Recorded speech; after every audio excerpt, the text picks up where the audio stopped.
교과를 할 건데요. 다시 한번 처음부터 복습을 해보기로 하겠습니다. 레위기는 27장까지 있는데 16장, 오늘 할 이 16장에 이 대속죄일을 중심으로 앞뒤로 크게 나눈다고 여러분들이 생각하시면 쉬울 것 같아요. 1장부터 16장까지는 주제가 하나님하고의 관계 회복입니다. 이들은 애굽에서 430년 동안 갇혀 있으면서 이들은 하나님과 관계를 맺을 수가 없었어요. 그래서 출애굽을 하면서 출애굽을 할 때 이스라엘 백성은 물론이고 이방인 족속도 같이 따라온 사람들이 있었습니다. 그들에게 하나님이 누구신가를 알려주고 하나님하고 관계를 회복시킴으로 인해서 너희는 내 백성이라는 것을 하나님이 가르쳐 주시는 것입니다. 그리고 오늘 할 이 대속죄일에 대한 것을 정점으로 인해서 그 다음부터는 우리가 하나님의 나라가 어떻게 회복되고 있는지를 보여주는 것입니다. 그래서 여러분이 이제 앞으로 절기에 대한 것도 배우시고 안식에 대한 것, 그 다음에 희년에 대한 것도 여러분 배우게 되실 건데 하나님 나라가 어떻게 이 땅 가운데 회복되고 또 예수 그리스도 돌아올 예수 그리스도로 인해서 어떻게 완성되는가에 대한 것을 여러분이 공부하시게 될 것입니다. 그래서 오늘 배울 이 대속죄일은 그 가운데 있는 거예요. 이 모세오경 중에서도 가운데 레위기가 있죠. 그 레위기 중에서도 가운데인 이 대속죄일에 대한 것을 배움으로 인해서 하나님이 제가 그랬습니다. 성경에서 이것을 어떤 사건을 집어넣을 때 왜 여기다 넣었는지 앞에 어떠한 구조로 이것이 쓰여졌는지를 여러분들이 보시면 하나님의 의도를 조금 더 아실 수 있습니다. 성경은 누가 썼다고요? 성경의 저자는 누구입니까? 하나님입니다. 레위기의 저자 하나님입니다. 성령의 감동으로 인해서 모세가 모세오경을 썼습니다. 그런데 이것은 하나님이 저자이십니다. 그래서 창세기부터 요한계시록까지 한 영으로 하나 되신 하나님이 그것을 쓰게 되는 것입니다. 그래서 이것을 통해서 이 성령이라는 것을 통해서 하나님이 우리에게 무엇을 요구하시고 하나님이 어떤 분이신지를 우리에게 가르쳐 주시는 것이었습니다. 레위기에서 가장 중요한 주제 뭐죠? 네, 거룩입니다. 내가 거룩하니 너희도 거룩하라 라고 얘기를 했습니다. 지난주에 우리가 배웠을 때 정결법과 성결법에 대한 것을 배웠는데 이 정결법과 성결법, 그러니까 17장부터 우리가 했었죠. 이 부분을 통해서 하나님이 무엇을 말씀하셨다고요? 여기서부터 더 중요하게 우리가 생각해야 될 부분 플러스 알파, 내가 거룩하니 너희도 거룩하라는 거에서 플러스 알파 이게 뭐였죠? 예수 복습해오신 집사님 뭐였죠? 그렇습니다. 내가 누구의 하나님? 너희의 하나님이라는 것을 하나님께서 지속적으로 말씀해 주시는 것입니다. 하나님이 어떤 분이신지 너희는 어떻게 살아야 되는지 내가 너희 하나님이면 너희와 함께 한다라는 하나님의 메시지가 우리가 지난주에 배웠던 정결법과 성결법에서 말씀해 주시고 또 절기를 통해서 하나님이 우리를 어떻게 하나님 닮은 어떻게 거룩한 사람으로 어떻게 하나님께 나아가는 어떻게 하나님하고의 좋은 관계를 맺는지를 가르쳐 주시는 거라고 생각하시면 됩니다.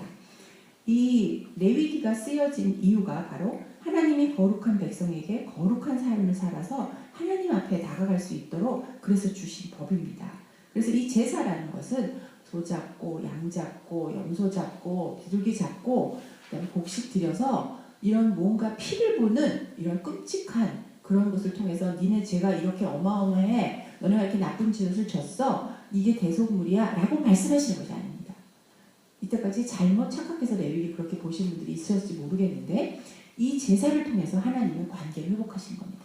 우리의 죄가 졌지만 대속물을 통하여서 내가 너희를 회복시켜 주겠다. 내가 너희와 함께 하겠다. 너네가 이 대속물을 정말 진심으로 회개를 하고 대속물을 드림으로 인해서 내가 너희의 하나님인 것을 내가 가르쳐 주겠다. 너희는 이제 거룩하다. 괜찮다. 나와 관계 맺을 수 있다. 그렇게 하나님이 말씀해 주시는 것이 바로 제사입니다. 우리가 이제 자원제, 의무제 공부했고요. 그 다음에 우리 왕같은 제사장에 대한 것을 배웠습니다. 하나님이 여기서 세우셔서 그 제사장에 어떤 사람들이 제사장이 되는 걸 보면서 하나님이 지금 이 세상에 이 땅 가운데 우리를 왕같은 제사장으로 세우셔서 하나님 나라의 회복을 위해서 우리를 어떻게 사용하시길 원하시는지에 대해서 우리가 사과에서 배웠습니다. 5과에서 성결법과 이 정결법 두 가지를 통해서 하나님이 이방인들과 철저하게 거룩한 백성을 분리하시면서 나는 여호와 너의 하나님이다 라고 얘기를 하십니다. 그래서 회복될 수 있는 부정과 회복될 수 없는 그러한 부정 이 두 가지를 통해서 하나님이 우리에게 어떻게 그분이 사랑하신가를 보여주게 됩니다. 그래서 여기서 우리가 성찬에 대한 것들 배웠습니다. 예수 그리스도를 통하여서 더 이상 우리는 재물을 드릴 필요가 없게 되는 것입니다. 그래서 하나님이 예비하신 그 재물을 통하여서 하나님은 온전한 회복을 허락하시는 것입니다. 자, 오늘 배워야 될 부분이 6과 대속죄일에 대한 것을 배우도록 하겠습니다. 서론에 보면 성소 휘장뒤에 있는 지성소는 하나님과 인간이 만나는 그런 장소였습니다. 그런데 그 장소가 언제 열려있든 그 장소가 아니라 이 대속죄일이라는 이 1년에 딱 하루예요. 하루 허락된 단 한 명, 누구죠? 대제사장만이 하나님 앞에 그 공간 안에 지성소 안에 들어갈 수가 있게 되는 것입니다. 그래서 이 날은 그 모든 이스라엘 백성 중에서 가장 중요한 날이고, 이 날은 하나님을 만나는 날이고 또 죄가 완전하게 용서받는 날이었습니다. 우리가 지난번에 배우면서 제사를 통해서 죄가 회복이 되었습니다. 부지 중에 지은 죄, 그 다음에 이웃에게 지은 죄, 또 하나님의 그 성물이나 이런 것들을 우리가 더럽혔을 때, 우리의 몸 가운데에서 잘못된 것들, 특히 음란이라든가 이것이 가정을 깨고 그 공동체를 깨는 그 음란에 대한 부분을 하나님 굉장히 강하게 다루셨었고요. 또 한 가지는 전염이 될 수 있는 그 병들이었습니다. 공동체가 같이 생활을 했기 때문에, 그래서 이러한 법을 주신 것이 하나님의 백성을 보호하고 싶으신 하나님의 그러한 뜻이었던 것입니다. 이 대속죄일을 통하여서 모든 죄입니다. 모든 죄가 회복된다는 것을 오늘 볼 수가 있습니다. 테마 1 보도록 하겠습니다. 부지 중에 범한 죄를 용서받는 것이 속죄제였어요. 근데 이 대속죄 날은 제사장들과 모든 이스라엘 백성들이 모든 죄가 용서받는 날입니다. 그래서 이 날은 아주 큰 날이죠. 대속죄일은 레위기와 모세오경의 딱 가운데 이 16장이 위치를 하게 되는 것입니다.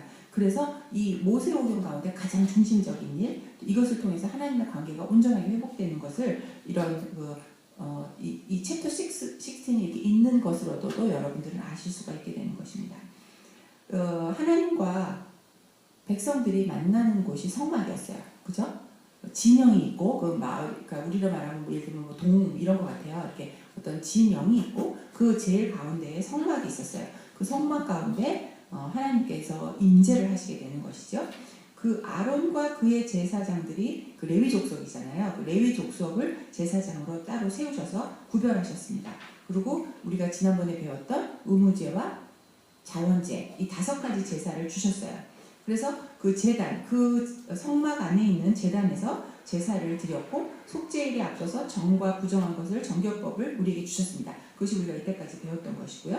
완전한 속죄로 말미암아서 용서받던 백성들로 하여금 다시 하나님의 온전한 거룩을 세상에 드러나는 삶을 살도록 요청하신다는 것이죠. 그래서 이 제사, 대속죄일도 똑같이 하나님이 주셨던 이 모든 법들은 하나님하고의 그 관계가 다시 회복되고 우리가 거룩한 백성으로 살기 위한 것이라는 것이 여기 또 강조되어 나와 있습니다. 도표 1을 보도록 하겠습니다. 이게 중요해요. 지금 설명드렸던 그런 내용입니다. 16장 여기 위치가 가운데 이렇게 있다는 거 여러분이 숙지해 주시면 좋겠고요. 오늘 여러분들이 조금 헷갈릴 수 있는 부분이 이 달력에 대한 부분입니다. 우리가 지금 쓰고 있는 것을 태양력이라고 표시를 하는데요. 그 태양력과 그 다음에 아담이 처음에 태어나서 만들어도 그 고해를 1년으로 치고, 아담이 세상에서 죽었을 때가 930년, 그래서 아담이 930년을 살았다고 성경에 나와 있는데, 그렇게 쓴 것이 민간일이에요. 그래서 이 민간일가 일반 그 이스라엘 백성들이 살면서 그들이 이렇게 계산을 했었던, 누가 몇 년 동안 살았다, 이건 어느 때 무슨 일이 났다라고 계산을 하는 것이 바로 민간력인데요. 이 종교력이라는 것이 또 하나가 있어요. 그건 뭐냐면 이 이스라엘 백성 중에서 가장 중요한 사건이 뭘까요? 이스라엘 역사 중에서 출애굽 사건입니다. 맞죠? 예, 출애굽 사건이었어요. 그래서 지금 레위기도 그때 주신 건데, 출애굽 사건 전에 먹었던 음식들 하나님이 부정하다고 말 안 했으면 부정 안 한 거죠. 근데 하나님이 이방신을 섬겼던 이 사람들과 구별하기 위해서 이거 먹지 마, 이거 먹지 마, 이거 먹지 마라고 했던 음식들이 있었죠. 그래서 분리를 하셨던 것입니다. 그래서 그 당시에 그 고대 근동에 있는 그 사람들의 삶, 문화적인 것을 여러분들이 이해하셔야 된다고 우리 지난주에 나눴습니다. 그래서 이들에게 가장 중요한 사건은 출애굽이에요. 그 출애굽을 한 고달을 1월로 쳐서 하는 것이 종교력입니다. 그래서 6월절이 첫 달이 되는 것이요. 그걸 티실이라고 이렇게 얘기를 하는데요. 그 도표 3을 한번 보도록 하겠습니다. 도표 3에 보면 검게 줄이 쳐져 있죠. 그 종교력에서 7월이, 민간력에서 1월이 있고요. 그 태양력에서는 9월하고 10월 중간쯤 된다라고 생각하고요. 요것을 이 티슈리를 앞뒤로 나누어서 봄의 절기, 가을의 절기로 나누게 됩니다. 그래서 봄은 순례의 절기고 가을은 축제의 절기, 추수의 절기라고 이렇게 이들은 나눠져 있습니다. 그래서 종교력의 시작은 1월 그 에비라고 되어 있고요. 민간 행정력의 시작은 그 티슈리 그러니까 종교력의 7월이 그때 된다. 이렇게 여러분이 기억하시면 되겠습니다. 많은 절기에서 뭐 이게 성경에서 몇 월이 나오고 무슨 월에 뭐다 뭐 이렇게 막 나오면 여러분들 요거를 잠깐 이렇게 첨부해 보시면 될 것 같아요. 그래서 여기서 여러분들이 기억하셔야 될 건 출애굽함으로써 이들에게 종교력이라는 것이 생겼고 이들이 그렇게 해서 계수를 해서 그들의 삶 속에서 제사를 드리고 예배를 드리고 하나님하고 하는 그 계산은 이 종교력으로 했다는 거죠. 이것을 가지고 있는 것만으로도 이들은 출애굽을 기억할 수 있지 않겠습니까? 그래서 이스라엘 절기에서 가장 큰 특징, 가장 큰 사건 이런 것을 이제 하나님께서 여기서 굉장히 중요한 내용이 하나 있는데요. 우리는 이제 6.25 사건이 발생을 했어요. 3.1 독립운동이 일어났어요. 그리고 그 다음에 한참 지나서 역사가들이 그걸 절기로 지키게 되는 거죠. 그죠? 근데 하나님의 절기는 반대라는 거예요. 하나님이 이날 6월절이라 이걸 이렇게 지켜라. 6월절 거룩히 지켜라. 그 다음에 이것을 무슨 재산 어떻게 지내고 어떻게 지내고 이걸 하나님께서 먼저 정해주셨다는 거예요. 그리고 우리가 따라갔다는 것이 거기 지금 목표 4 밑에 중간쯤에 되어 있는 설명이에요. 그래서 이렇게 연대적인 순서로 이렇게 배열이 되어 있는데요. 이것이 하나님께서 미리 우리에게 이 모든 절기, 하나님의 관계에 있었을 때 모든 법을 하나님이 주관해서 주셨다는 거죠. 그래서 이 모든 세상의 역사가 하나님에게 구속되어 있다는 것을 여기서 우리가 이것만 봐도 볼 수 있는 것입니다. 그래서 그 월은 우리 지금 유대인들이 하늘의 태양과 달을 관찰함으로써 이 민간 행정력이라는 것을 썼는데 월은 달을 기준으로 하고요. 연은 해를 기준으로 하고요. 우리가 쓰는 그 음력도 마찬가지죠. 이렇게 지금 되어 있다는 것입니다. 그들은 농사를 지었고 목축업을 했습니다. 그래서 그들이 갖고 있는 달력이 그 달을 기준으로 해서 농사를 지었기 때문에 농사를 기준으로 해서 됐다라는 거죠. 우리 음력하고 비슷하게 여러분 생각을 하시면 되겠습니다. 그래서 민간행정력의 1월, 그 티슈리 1월은 바로 하나님이 아담을 만든 그 해였다는 것. 그 다음에 종교력의 그 니산월의 첫 달은 이렇게 지금 6월절에 규례를 통해서 이렇게 날짜가 정해졌다는 것을 보시면 되겠습니다. 도표 3의 첫 번째 거 말고 그 두 번째 걸 보면 그 가을 축제 이때가 우기예요. 그 앞에는 건기로 되어 있습니다. 그래서 그 당시 그 사람들의 삶은 지금 이스라엘의 그 지형적인 것 이런 것들을 여러분이 여기서 보실 수가 있겠어요. 그래서 이 가을 절기에 보면 추수를 다 끝내고 이제 밭을 갈아요. 그래서 티실이 10일이 대속제일이 되는 것입니다. 그리고 티실이 15일이 초막절을 지내게 되는 것을 나중에 절기 부분에서 저희가 나눠보도록 하겠습니다. 6월절의 시작이 바로 이 무교절을 지내는 그 시작 전이거든요. 그래서 이런 부분도 뒤에서 절기 부분에서 나눠보도록 하겠습니다. 여러분 이걸 보고 나중에 뒤에서 이제 절기 부분 배울 때 왔다 갔다 하시면서 보시면 될 것 같아요. 질문 2 보겠어요. 종교적으로 영원한 규례로 지킬 대속제일은 몇 월 며칠이라고요? 티실이 10일입니다. 성경에 나와 있습니다. 대속제일을 다른 말로 무슨 날이라고 부릅니까? 큰 안식일, 큰 안식일이라고 이렇게 부른다고 해요. 그래서 1년에 한 번 대속제일을 이들이 지켰습니다. 그러면 이 대속제일은 어떠한 방법으로 하는지 하나님께서 구체적으로 그 방법을 나눠주셨는데요. 우리가 성경에서 보면 여러분 레위기 읽어보셨으면 알겠지만 하나님께서 이렇게 정하신 법대로 하지 않으면 그것을 무엇으로 물으셨죠? 네, 피 즉 죽음으로 물었어요. 잘못된 부분을 죽음으로 물으셨습니다. 그래서 이 지성소에는 대제사장이라도 마음대로 들어갈 수가 없었어요. 그리고 그것에서 진행되는 성막 가운데서 진행되는 것이 하나님이 가르쳐 주신 대로 하지 않으면 죽음으로 물었습니다. 그 예가 뭐냐면 아론이 대제사장이었죠. 그 두 아들이 제사장으로 섬겼는데 그 두 아들이 나답과 아비후라는 두 아들이었어요. 이 두 아들이 그 불을 밖에서 가지고 와서 제단에 불을 핌으로 인해서 죽게 됩니다. 그 사건을 우리 공부했었었죠. 그게 뭐냐? 그 당시에 그 불을 밖에서 갖고 왔다는 게 무슨 의미라고 했었죠? 나눴죠? 그게 이방신을 섬겼던 것이 아닐까라고 이제 추측을 하는 것이죠. 그래서 뭐든지 어쨌든 하나님이 원하시는 방법대로 하지 않으면 죽음으로 그들에게 이렇게 물은 것은 그들이 그만큼 하나님이 세워주신 것에 대해서 중요하게 여길 수 있도록 하기 위한 것이라고 여러분이 생각하시면 되겠습니다. 하나님께서 친히 그 속죄소 이게 판이 있는데 뒤에 그림도 설명이 되어 있습니다. 구름 가운데 이렇게 나타난다고 합니다.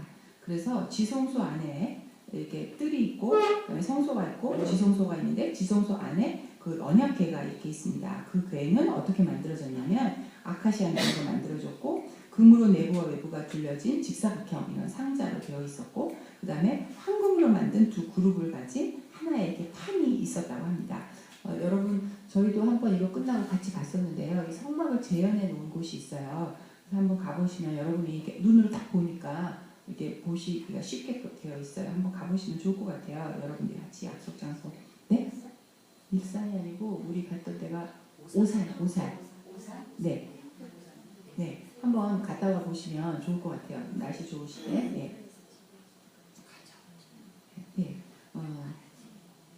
예. 거기서 보면 저는 뭐 언약궤도 있고 막 여러 가지를 굉장히 감동도 받았지만 실제적으로 그 성막을 만들어 놓을 때 그것을 이 성막 안에 이 휘장을요. 저는 이렇게 그냥 생각에 휘장이 이게 뭐가 너무 큐빅 막 이렇게 하면 우리 잘 머릿속에 잘 안 들어오잖아요. 그래서 저는 이렇게 그냥 그것도 찍찍었다 그러니까 찍찍었다 그래서 이렇게 그냥 얇은 거라고 이렇게 생각을 하고 있었어요. 근데 그게 굉장히 두꺼운 실로 이게 구체적으로 이제 색깔이 몇 가지 색깔이 하라고 여기서 뭐 이렇게 뭐 적색, 흰색 이렇게 섞여져 있거든요. 진짜 그런 실로다가 떴는데 두께가 굉장히 두꺼워요. 네, 그래서 보통 쓰는 도저히 찢어질 수가 없는 거고요. 우리가 생각하는 그런 헝겊천이 아니고요. 그러니까 짠 건데, 네, 그러니까 완전히 글쎄 적어도 두께가 5cm 훨씬 넘는 것 같았는데요. 뭐 몇 cm라고 말씀을 해줬는데 정확하게 제가 잘 모르겠는데 카페트 중에서도 털이 두꺼운 카페트가 완전히 촘촘하게 짜져 있는 것 같이 그렇게 돼 있어요. 그리고 그 안에가 전부 다 그 같은 천으로 다 되어 있는데 그걸 직접 거기 있는 기도하시는 분들이 다 직접 짜셨다고 그러더라고요. 기계로 이렇게 주문을 한 게 아니라 굉장히 그게 은혜가 됐어요. 저는 성막 세계 성막 복음센터 예 한번 가보시면 그리고 거기는 목사님이 굉장히 진짜 달변으로 하루에 몇 번씩 하신다니까 그 설명을 해주시는데 굉장히 도움이 됐어요. 한번 가보시면 좋을 것 같아요.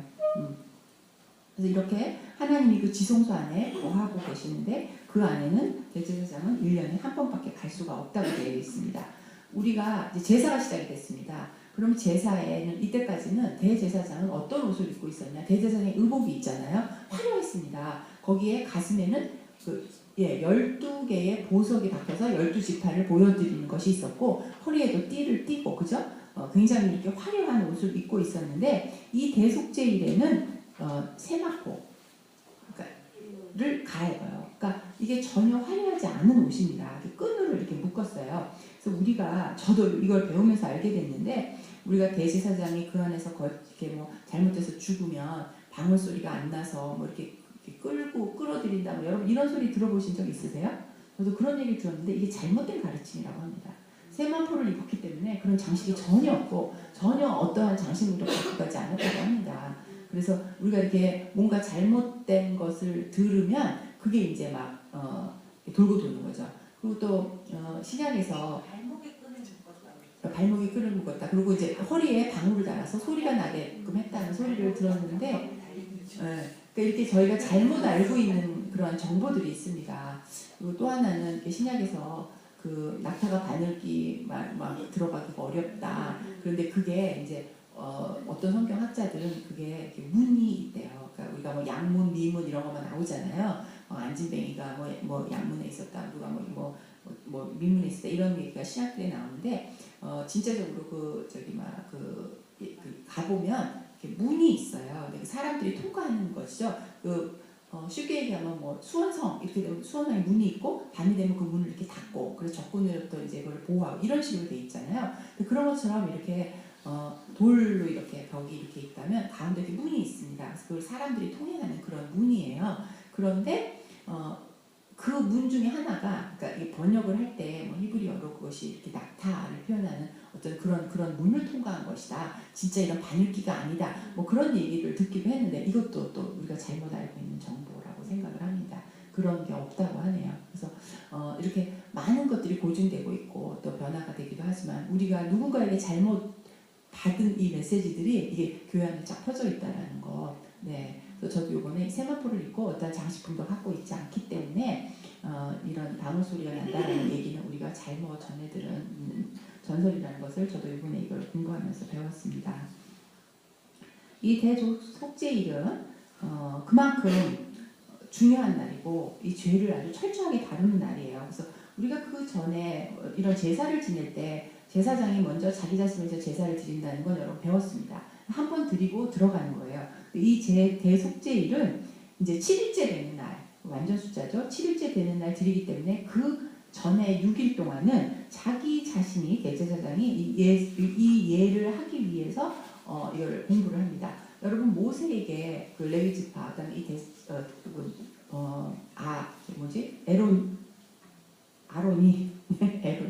아론이 그 대제사장인 그 직분을 맡기 위해서 모세한테 공부를 한 것도 7일이었죠. 여기서도 이 대속죄를 맞이하기 위해서는 아론이 그 7일 동안에 5번 목욕을 하고 10번 발을 씻어서 그 대속죄의 사역을 시작하는 대제사장이 이러한 준비를 한다는 것이죠.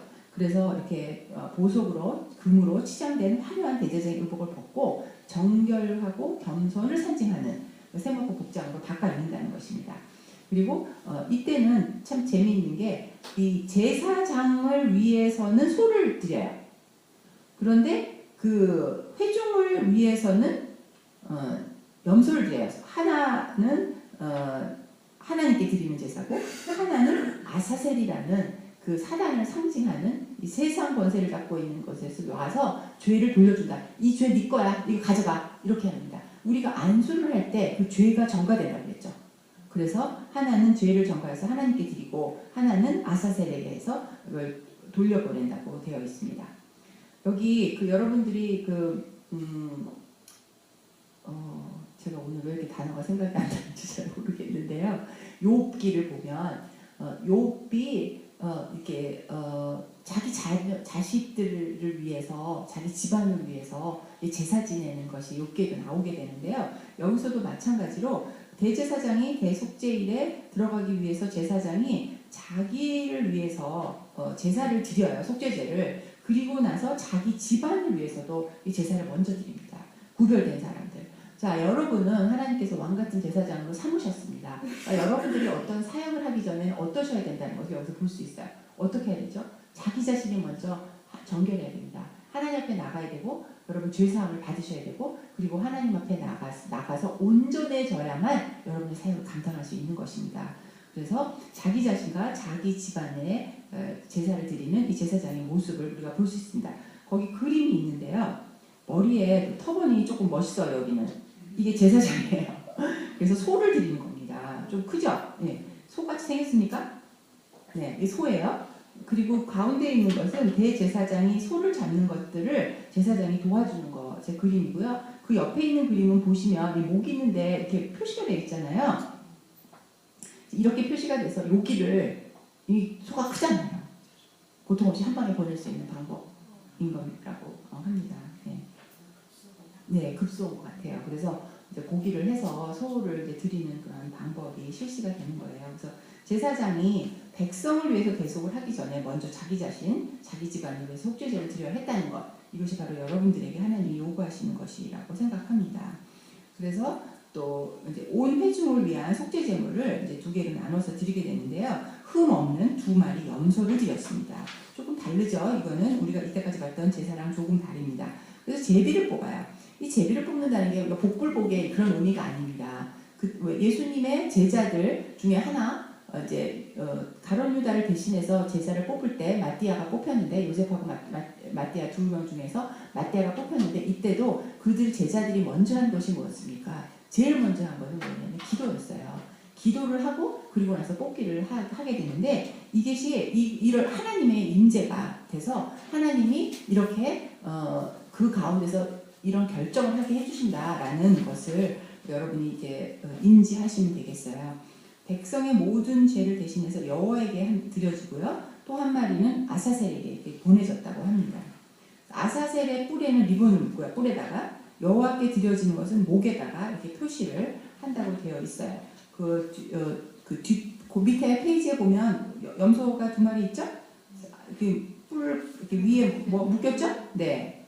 저는 빨간색으로 이렇게 표시를 해놨는데요.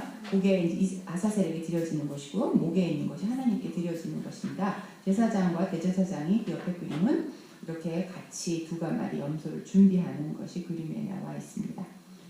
아사셀이 도대체 뭐냐? 그 아사셀의 의미가 이제 계속 고대서부터 사실 논쟁이 있었다고 해요. 멀리 가다. 이런 그 아잘이라는 그 이제 히브리 원어의 이름에서 그 염소라는 어떻게 발음이 좀 비슷한가 봐요. 이것이 합성어로 돼서 죄의 짐을 가지고 멀리 보냄을 받는 염소다라는 뜻에서 이 아사셀이라는 단어가 나왔다고 하는데요. 그래서 아사셀을 위한 걸 아사셀에게 보내줘야 되는 좀 웃기잖아요. 자기가 이제 아사셀인데 염소가 자기가 자기에게 보여준다는 말이 조금 어폐가 있잖아요. 근데 이게 뭐냐? 아사셀이라는 게 악귀의 이름이다. 그래서 그 악마 자체로 보는 것이죠. 그래서 이 죄를 악마에게 속해 있는 그 악마에게 다시 돌려보낸다. 이거 먹고 떨어져라. 뭐 이건 얘기예요. 쉽게 말하면 그렇게 했다는 것이죠. 그래서 구약 성경에서 우리가 우리 지난번에 배울 때 그랬죠. 여리고성 전쟁 때도 마찬가지고 다윗의 때 우리아 사건도 마찬가지고요. 이 거룩한 이 진영 아니나 전쟁이나 모든 것이 하나님의 임재인 것입니다. 그것이 거룩한 전쟁인 것이죠. 그래서 이들이 생각할 때는 무기냐, 사람이 얼마나 많느냐, 뭐 얼마나 그 전투 전력을 잘 짜느냐에 있지 않고요. 하나님이 원하시는 대로, 하나님이 뜻하는 대로 하면 그 전쟁이 승리를 하는 거예요.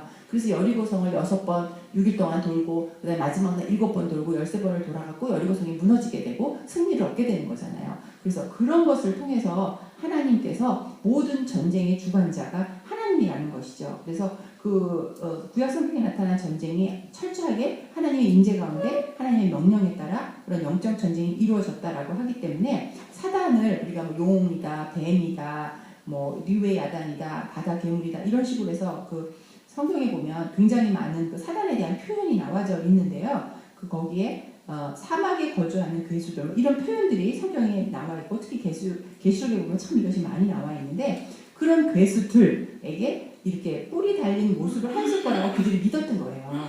그래서 또 다시 그들이 알고 있는 그 방법을 하나님은 택하신 거죠. 그러니까 하나님은 굉장히 플렉서블 하신 거고 우리에게 맞춰주신다는 것을 여기서 또 볼 수가 있습니다. 왜 염소를 택했느냐? 그들이 그렇게 믿고 있었기 때문입니다. 그래서 이방 시댁에 드렸던 그러한 방법을 하나님은 택해서 그들이 가장 잘 이해할 수 있는 방법으로 죄를 그 본 주인에게로 돌려보낸다라는 것으로 이렇게 제사를 드리게 되는 것입니다.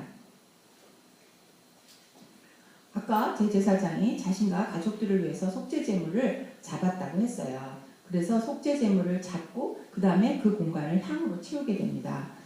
향의 그 효력은 무엇이냐라고 여기 민수기에서 나와 있는데요. 진한 연기로서 속죄소를 가려서 이렇게 하는 이유는 죽음을 면케하는 그러한 정화작용의 의미가 있다고 여기는 표현되어 있습니다. 근데 우리 신약에서는 향은 향기로운 기도. 네. 그래서 우리가 이렇게 하나님께 향을 피우면 위로 올라가잖아요. 그래서 성도들의 기도를 이렇게 향으로 신약에서는 표시가 바뀌어서 나오게 되는 것입니다. 지성소에 이렇게 나중에 뒤에 보면 그림에도 나오는데요. 지성소에 그 동물을 잡고 나는 그 피를 이렇게 컵 같은 그런 특별한 용기에다가 담아요. 그래가지고 이제 가지고 들어가게 되고 대제사장은 제단 위에서 그 숯불, 꺼지지 않는 불을 계속 거룩한 불을 보관하고 있죠. 그래서 그 불로서 향을 가득히 피워서 거기다가 그렇게 해놓고 그 위에 그 숯불 위에 또 2움큼의 고운 분말로 된 향. 우리가 보통 지금 생각하면 향이라고 하면 이렇게 뭐 향수, 물로 많이 생각하는데 그 당시 이게 가루로 사용을 했던 것 같아요. 그래서 이 2움큼의 고운 분말을 이렇게 놔서 숯불 위에 이거를 태워서 향기가 지성소 안에 가득 채우게 되는 것이죠. 그래서 그 향기가 지독하게 나는 그 가득한 그것을 통해서 대제사장은 하나님의 그 영광, 하나님의 임재, 그것에 대한 그 압도적으로 이렇게 해서 그 제사를 치르게 되는 것입니다. 그런데 하나님이 만약에 진노하신다면 그곳에서 그 제사는 더 이상 드려지지 않고 제사장이 죽음을 당하게 되는 그런 사건들이 일어나게 되는 것이죠. 그래서 향은 그 성도들의 기도다. 그 다음에 이렇게 표현이 되어 있기 때문에 또 한 가지는 우리가 소제도 우리가 지난번 제사할 때 소제도 우리가 기도라는 말로 이렇게 설명을 드렸던 것이죠. 비슷하죠. 태워서 이렇게 드리는 것을 향으로 여기서는 나와져 있어요.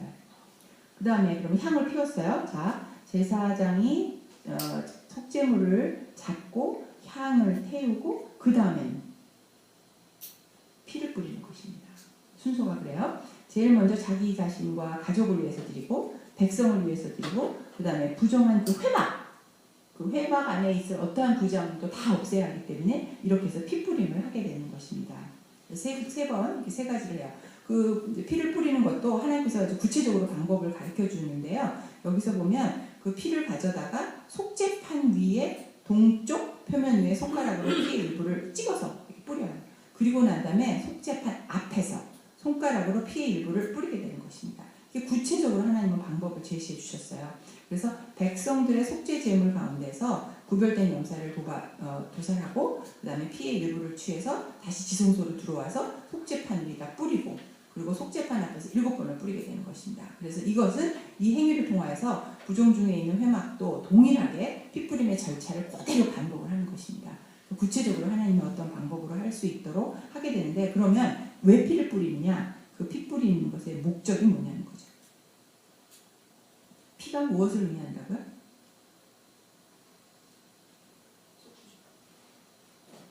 뭐 때문에 피를 봐야 되죠? 죄 때문입니다. 그래서 여기서 그 모든 죄로 말미암아서 부정하게 된 성소, 지성소를 정화시키기 위해서 이렇게 피 뿌리는 일을 하는 것입니다. 근데 감사한 것이 이때는 모든 죄를 하나님께 사해 주신다는 것이죠. 그래서 부지 중에 지은 죄나 고의적으로 지은 죄나 모든 죄를 하나님께서 하고 있어요. 그럼 대제사장이 이렇게 제사를 지내고 있는데 그럼 백성은 뭐 하고 있냐? 백성은 금식을 하고 이들도 밖에서 기도를 하고 있는 것이죠. 여기서 성경에서 보면 자기 자신을 괴롭게 했다라는 표시인데 이것이 하나님께서 자기 몸을 상하게 하는 걸 못하게 한다고 했죠. 이방 신들을 섬기는 사람이 자기 몸에 상처를 내고 채찍질을 하고 뭐 재위에서 뒹굴르고 막 이런 거 못하게 한다고 하셨죠. 그래서 여기서 괴롭게 하면 배가 고프잖아요. 금식을 하게끔 한다는 거였어요. 그래서 금식을 통해서 백성들은 밖에서 기도를 하고 대제사장은 지성소 안에 들어가서 그 지성소를 거룩하게 하고 성소가 더 정화되기 전에는 아무도 성소에 들어갈 수가 없기 때문에 그것을 대제사장이 하는 것입니다. 그림 한번 보고 설명드릴게요. 제일 처음에 그림에 그 가져가는 게 뭘까요? 네, 맞습니다. 숯불이에요. 네, 숯불을 이렇게 담아가지고 가는 겁니다. 두 번째는 그 증거궤예요. 위에 이렇게 손잡이처럼 마치 보이는데 그게 두릅이고요. 그다음에 옆에 이렇게 두 개 막대기 같은 게 있어서 이렇게 옮길 수 있게끔 되어 있는 거고요. 그 밑에 있는 게 황금판처럼 안 보이지만 어쨌든 그것이 황금판입니다. 그래서 그 옆에 대제사장이 뭔가 이렇게 연기가 나죠. 네, 그것이 연기로 그 공간을 가리는 그 향을 태우는 것을 거기서 말하는 것입니다. 그 밑에 그림 보면 대제사장을 위해서 소를 잡아서 그 소의 피를 담는 거예요. 예. 그리고 그 밑에 그림을 보면 옆에 보면은 그 피를 뿌리는 것이 되고요. 밑에는 염소 중에 하나를 대제사장과 제사장이 같이 잡아요. 그리고 그 옆에 그림은 휘장 앞에다가 이렇게 뿌리는 것이고, 그다음에 송아지와 피, 염소 피를 섞는 것입니다. 두 개, 제사장의 피와 그 회중의 피를 같이 섞어서 그 제사장과 회중의 피가 다 같이 섞여서 죄 사함을 위한 피 뿌림에 같이 사용이 되는 것이고요. 그 밑에는 그 네모난 박스가 뭐냐면 향단이에요. 네 귀퉁이에 피를 이렇게 뿌리는 거죠. 손으로 이렇게 하는 모습이 보이죠? 그 위에는 향단 위에 또 이렇게 뿌리는 모습이 있습니다. 제일 마지막 그림은 번제단입니다. 번제단은 이 나머지 제물들을 다 이제 태우는 것을 말합니다. 3-4 속죄 범위와 아사셀 보도록 하겠습니다. 대속죄과 속죄제물을 통해서 용도받을 수 있는 게 뭐라고요? 네, 모든 죄입니다. 모든 죄를 할 수 있어요. 우리 지금까지는 이 거룩한 제물들이 어떻게 하나님께 드려졌나를 봤다면, 그럼 한 마리 남은 그 염소, 그 아사셀을 위한 염소는 어떻게 처리하는지를 보도록 하겠습니다.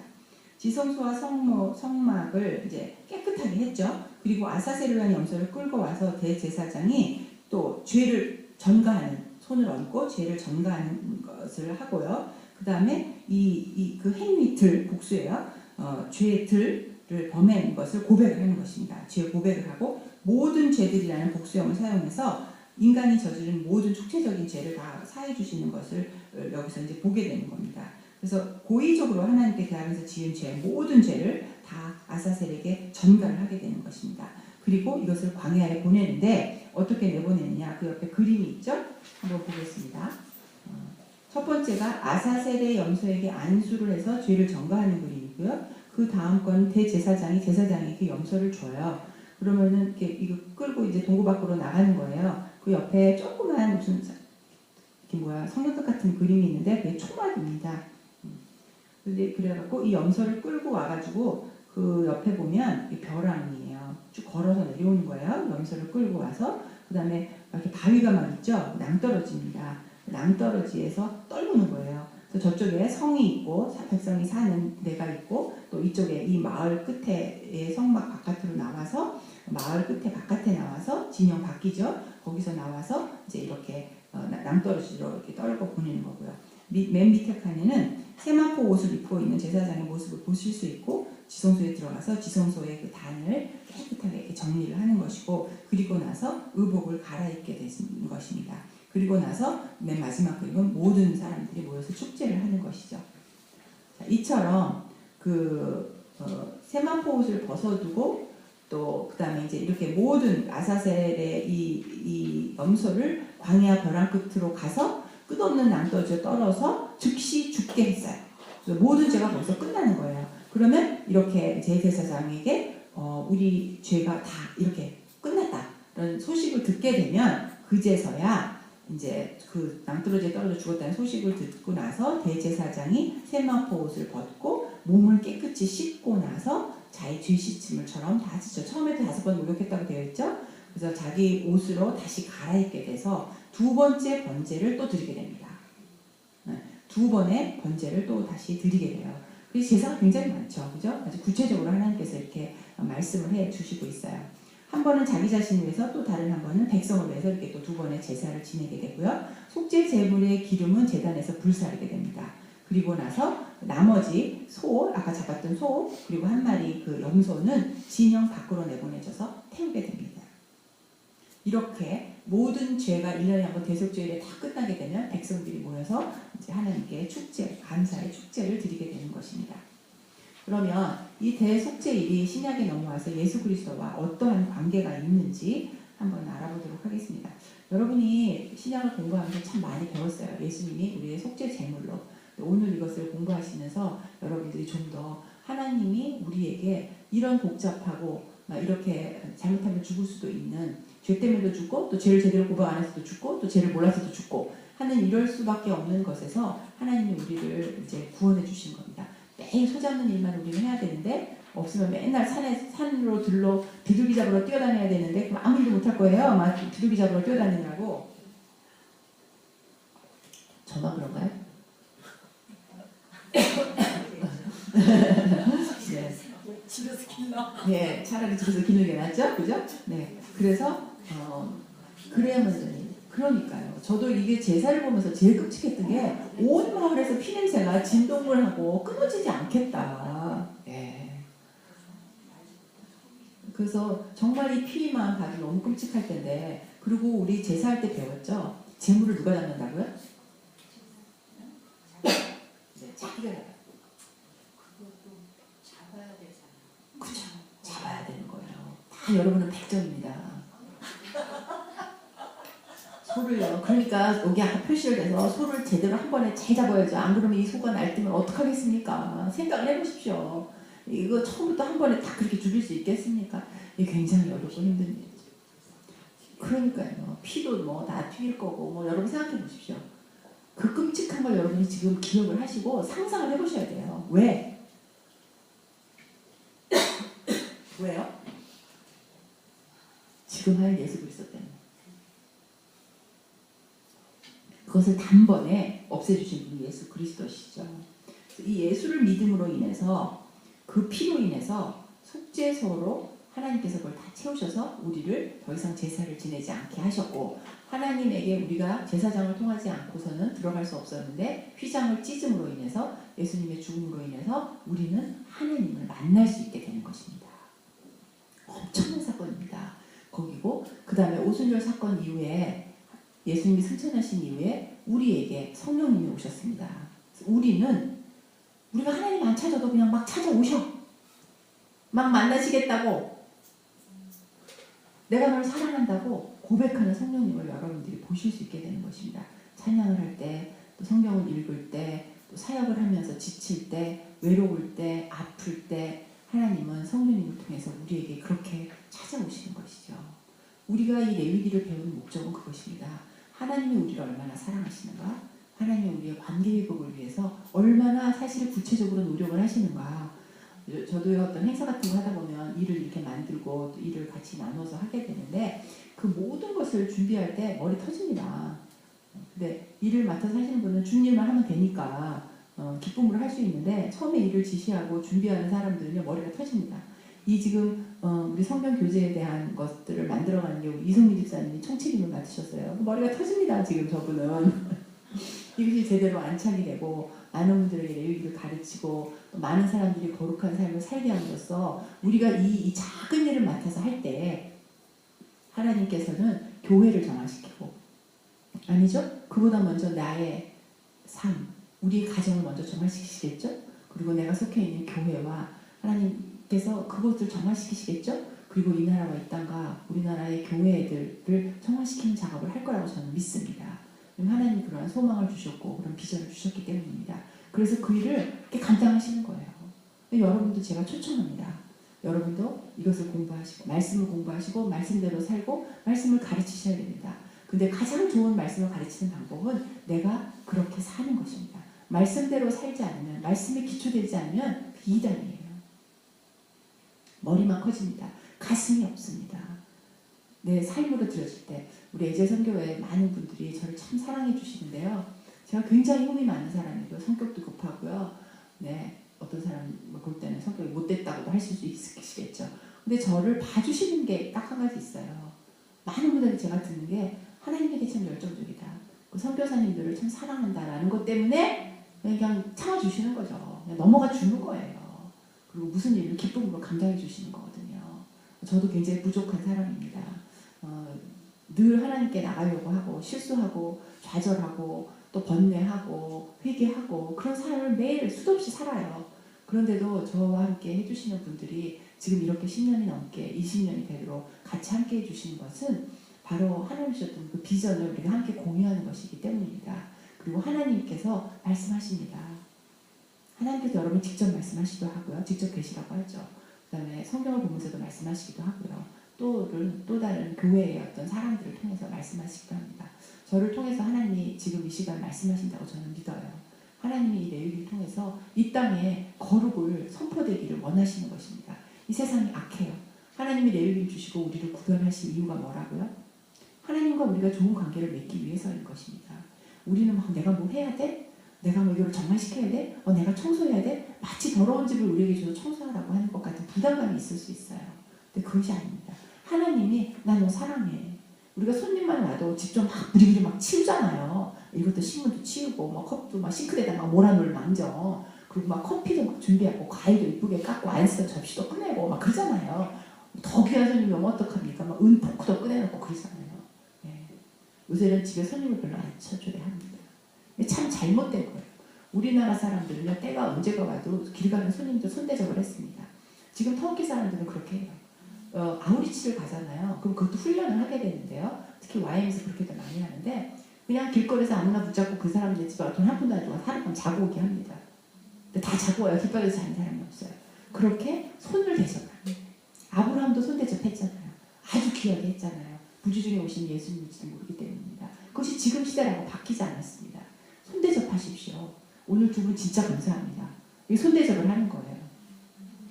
여러분도 지난번에 아까 그러셨잖아요. 우리 지난번에 케이크 얻어 먹어갖고 이거 갚는 거다. 네. 그러면 여러분 나머지 분들 딱 우리 박 권사님 한 분 빼놓고 나머지 분들은 또 이렇게 섬기셔야 되는 겁니다. 교회에 무엇이 됐든 시간을 섬기고 집안에 섬기고 내 집에 오는 손님들을 섬기셔야 됩니다.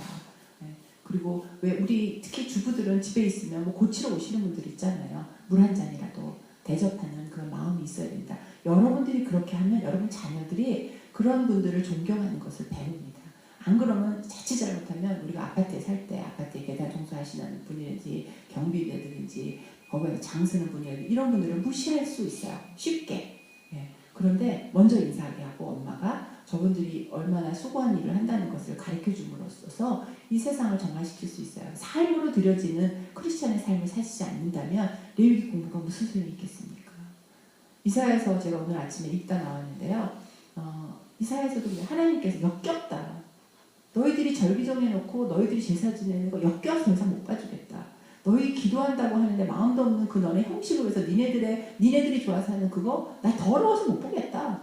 그 이사야서 1장에 있습니다. 그런데 바로 1장에 또 그 말이 나와요. 근데 니네들이 돌아오면 내가 못해주고 정말 치사해. 우리 그 천지창조를 하신 하나님이 무리하게 그렇게 구걸을 하시게 만들으셔야 되겠습니까? 그것도 죄를 지은 우리에게 아니지요.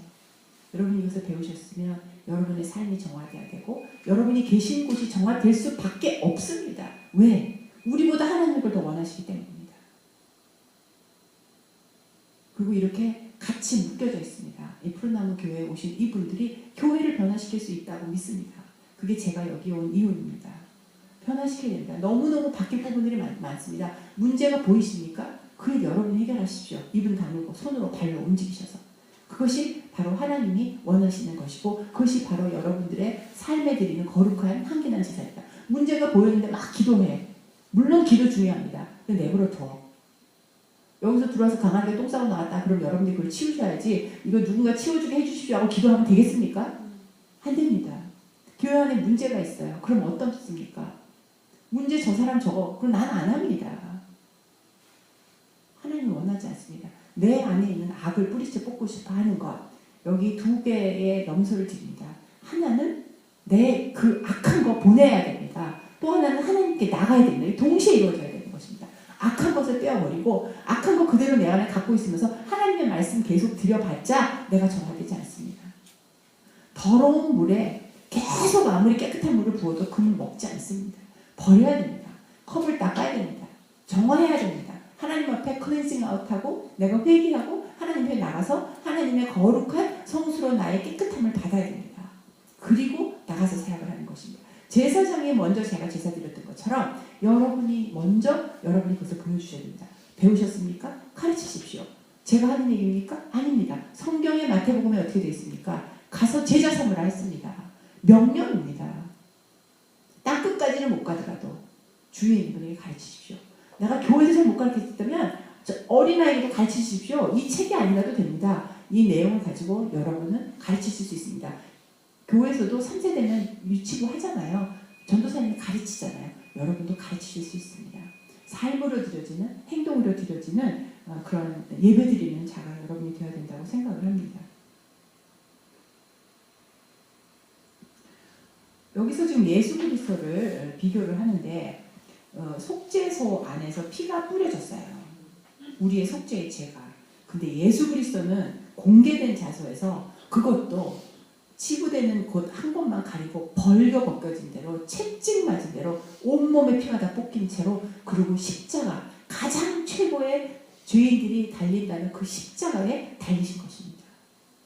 엄청난 것입니다. 이거. 여러분 이것 때문에 가슴이 아프셔야 돼요. 감동이 와야 되는 것입니다. 지금 어떻게 제사를 드렸는지 완전히 정결하고 완전히 깨끗하지 않으면 자기 목숨하고 바꾸는 것이었습니다. 제사가. 그랬는데 단 한 번의 제사로 우리는 그 제사를 드리지 않아서 이 제사가 얼마나 감사한지를 우리 모르고 사는 것입니다. 십자가의 그 감격이 여러분에게 매일매일 있으시기를 축복합니다. 하나님은 예수를 주셨고 우리 인간은 예수님을 통해서 죄사함을 받고 하나님과의 화해를 얻어냅니다. 그리고 하나님과 대화를 할 수 있게끔 하십니다. 아까도 말씀드렸지만 성령님을 통해서 우리에게 찾아오셔서 말을 먼저 거시기도 합니다. 새로운 속죄소, 그리스도를 믿는 모든 자, 그리스도의 피를 의지하고 나가는 모든 신자가 하나님께 접근할 수 있는 곳이 됐어요. 더 이상 그렇게 아무나 들어갈 수 없고 1년에 한 번만 들어갈 수 있는 곳이 아니게 되었습니다. 늘 부지중에 언제든지 우리가 만날 수 있게 되었습니다. 과거 이스라엘은 그런 의식적인 정결, 금식, 자기 부정을 통해서 하나님께 나아갔지만 신약은 예수님 그리스도의 피에 그 능력에 힘입어서 우리 하나님 앞에 바로 나갈 수 있다는 것, 이것이 오늘 메시지의 가장 큰 키포인트라고 생각합니다. 세례 요한이 예수님을 대제사장이라고 요한복음 1장 29절에서 말을 했습니다. 히브리서에서는 대속죄일날 드려진 제물보다 더 나은 제물로서 예수 그리스도를 설명을 했습니다. 완전히 죄가 없고 그런 대제사장이고 흠없는 제물로 드려진 완벽하신 제물로 드려진 예수 그리스도에 대해서 복음서에서 잘 나타나져 있습니다. 그래서 우리의 죄를 가지고 계셨다는 것, 그것이 바로 성경에서 나온 요한복음에서 나오는 보라 세상의 죄를 지고 가는 하나님의 어린 양이다 라고 되어 있습니다. 그래서 이 아사셀을 위한 염소가 진영 밖에서 죽였다고 했죠.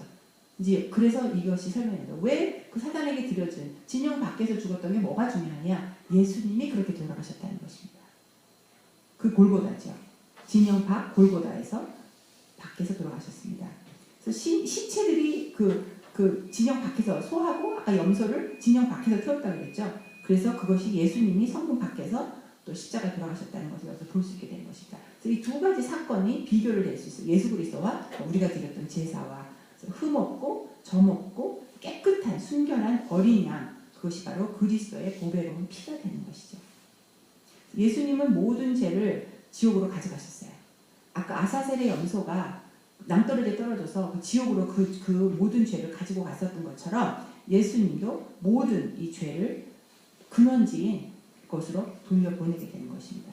그래서 우리는 온전한 자유를 얻게 되는 것입니다. 어떠한 속박도 우리에게는 없습니다. 그래서 예수님의 죽음이 바로 구약 희생제소의 완벽한 완성이 되는 것입니다. 그리고 그러면 아까 피를 뿌렸다고 그랬어요. 지성소 안에서 피를 뿌렸다고 했습니다. 예수님의 피는 어디에 뿌려졌나? 하늘입니다. 하늘의 지성소에 뿌려졌습니다. 그래서 하늘의 성소에 뿌려진 그것을 통해서 우리의 구원이 완성되는 것입니다. 예수님의 보혈로 인해서 우리는 완벽한 구원을 얻게 되는 것입니다. 그래서 이렇게 대제사장이 대속죄일에 했던 이 일이 바로 우리가 신약시대에 사는 우리에게 오셨던 예수 그리스도를 예표하는 것이고 그것에 대한 예언이고 그것에 대한 표시고 그것에 대한 하나님의 사랑인 것입니다. 여러분들은 이 대속죄일 이 과목을 통하여서 이제 하나님과 관계가 어떻게 가는지 하나님께서 어떻게 예수 그리스도를 준비하셔서 우리를 속죄하기를 원하시는지를 이 시간에 배웠습니다. 오늘은 그렇게 어렵지 않으셨죠? 네, 쉬웠습니다. 그래서 다음번에는 제사장, 또 다시 어쩌면 이 제사장 이야기는 여러분에게 하는 이야기입니다. 그래서 하나님께서 여러분에게 무엇을 요구하시는지를 볼 수 있게 되는 것이고요. 그래서 하나님 나라의 온전한 회복이 어떤 것이 남아있는지 그리고 절기복을 이 두 가지를 나누도록 하겠습니다. 감사합니다.